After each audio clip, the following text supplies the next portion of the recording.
Shalom kekasih Tuhan, kiranya damai sejahtera Allah terus melingkupi kita sepanjang hidup kita hari ini. Dalam kita memulai aktivitas kita, kuasa-Nya dicurahkan dan selalu menyertai kita. Mari kita berdoa sebelum kita mulai aktivitas kita dan mendengarkan perenungan kita bersama-sama. Dalam kasih Tuhan kami selalu menikmati anugerah-Nya. Dalam kasih Tuhan kami menikmati berkat-berkat-Nya. Dalam kasih Tuhan kehidupan kami mengalami proses, bahkan terus mengalami pertumbuhan di dalam iman kami. Kami mau untuk menjadi pribadi-pribadi yang menyenangkan Tuhan melalui perbuatan kami, dan kami mau biarlah kuasa-Mu bekerja di dalam kehidupan kami. Roh Kudus, bimbingan-Mu sekali lagi kami minta untuk kami dapat takkan kebesaran dan kemuliaan Tuhan bagi orang-orang yang belum mengenal Engkau. Kuasa-Mu terlebih besar di dalam hidup kami, kuasa-Mu melimpah dan dinyatakan di dalam kehidupan kami. Bapa, kami bersyukur hari yang luar biasa ini kami sambut dengan penuh sukacita dan penuh pengharapan dalam Tuhan. Dalam nama Tuhan Yesus kami sudah berdoa. Haleluya, amin. Bapak, Ibu, Saudara-saudara, hari ini kebenaran firman Tuhan terambil dalam 2 Korintus pasal yang ke-5 ayat yang ke-17. Firman Tuhan berbunyi demikian: jadi siapa yang ada di dalam Kristus, ia adalah ciptaan baru. Yang lama sudah berlalu, sesungguhnya yang baru sudah datang. Seringkali ayat tersebut digunakan untuk menjelaskan pertobatan atau hidup baru. Dalam konteks orang Kristen terkini, ayat tersebut tetap relevan karena untuk menjadi orang Kristen terkini, kita harus meninggalkan yang lama agar tidak berjalan dalam kekinian bersama dengan Tuhan. Kekinian bukan harus modern semata-mata, tetapi kita harus mengikuti kegerakan Tuhan, menjadi orang yang dikinikan, bukan oleh dunia tetapi oleh Tuhan. Banyak orang Kristen tidak dapat menjadi orang Kristen terkini karena terjebak oleh kemalasan belajar dan ketidakpedulian, sehingga mereka tidak mengerti dan tidak mendapat pengetahuan yang cukup dalam tentang kehidupan orang Kristen. Orientasi kepada masalah juga akan menyebabkan orang percaya tidak dapat mengikuti kegerakan Tuhan. Sadarilah bahwa Kristenan bukan hanya menyangkut penyelesaian masalah saja. Jadi ketika kita sudah dibenarkan oleh Tuhan, sudah hidup di dalam pembaharuan, maka tidak perlu lagi kita menoleh ke belakang untuk melihat setiap masa lalu kita. Bahkan terjebak dalam penyesalan, terjebak dalam intimidasi bahwa ketidaklayakan itu terus ada dalam hidup kita. Tetapi sekali lagi firman Tuhan mengatakan bahwa setiap kita yang sudah menerima Kristus atau yang ada dalam Kristus, kita adalah ciptaan yang baru. Semua kehidupan yang lalu itu sudah berlalu dalam kehidupan kita. Sesungguhnya yang baru sudah datang, yaitu apa? Kasih karunia Tuhan dan pembaharuan penyucian. Setiap kita akan mengalami pertolongan Tuhan dalam menjalani kehidupan kita. Orang Kristen terkini bukan hanya rajin mendengarkan khotbah atau topik-topik baru.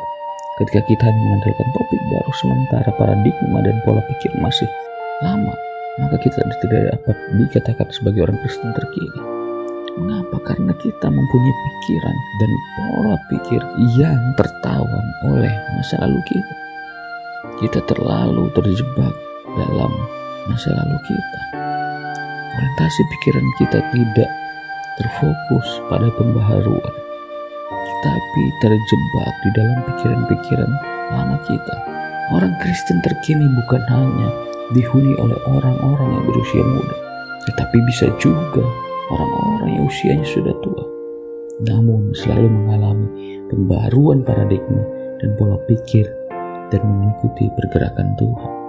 Jadi orang Kristen terkini tidak hanya orang-orang muda yang penuh dengan antusias, penuh dengan mode ataupun tren-tren yang lagi booming saat ini, tetapi juga harus disertai dengan kehidupan dan pola pikir yang mengikuti pergerakan Tuhan.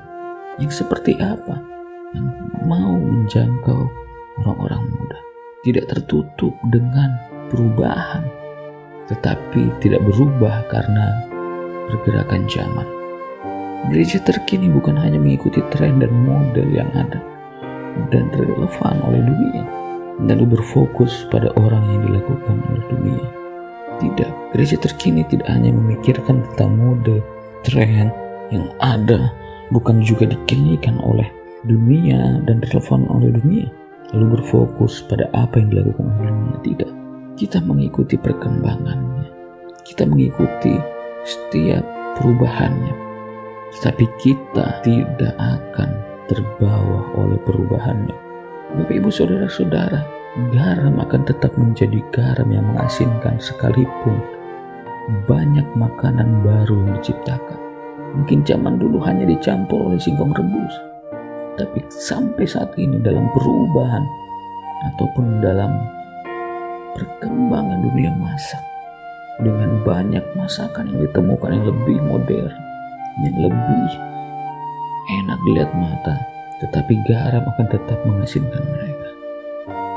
Perubahan di dalam perkembangan zaman seharusnya tidak menggerus kehidupan Kristenan kita. Perubahan zaman boleh terjadi, tetapi iman kita kepada Tuhan tetap. Bahkan kehidupan kekristenan kita tidak dipengaruhi oleh zaman ini. Mungkin tidak masalah untuk hidup dalam ruang lingkup mereka. Kita minum minuman keras, kita ikut merokok, bahkan vape, bahkan kita juga mabuk-mabukan. Tetapi seharusnya kekristenan tetap menjaga kehidupan kekristenannya dengan baik. Firman Tuhan berkata bahwa jika kita mengetahui kebenaran tetapi kita tidak melakukannya, dikatakan kita berdosa. Kita tahu bahwa hal itu salah, tapi kita masih terus melakukannya. Jadi, untuk menjadi orang Kristen terkini, kita harus selalu mengalami pembaruan pikiran, harus selalu mempunyai pola pikir yang selalu dibaharui. Dalam Roma 12 ayat 2 berkata, janganlah kamu menjadi serupa dengan dunia ini, tetapi berubah lalu pembaharuan budimu, sehingga kamu dapat membedakan mana kehendak Allah, apa yang baik, yang berkenan kepada Allah, dan yang sempurna.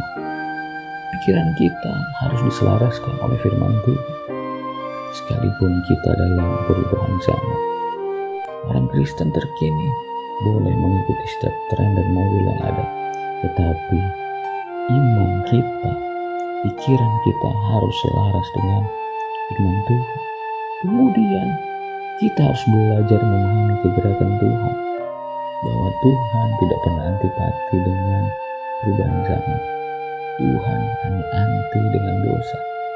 Jadi mari kita harus mempertahankan kehidupan iman kita, walaupun di dunia yang terus semakin berkembang, tetapi iman kita harus relevan dengan dunia ini.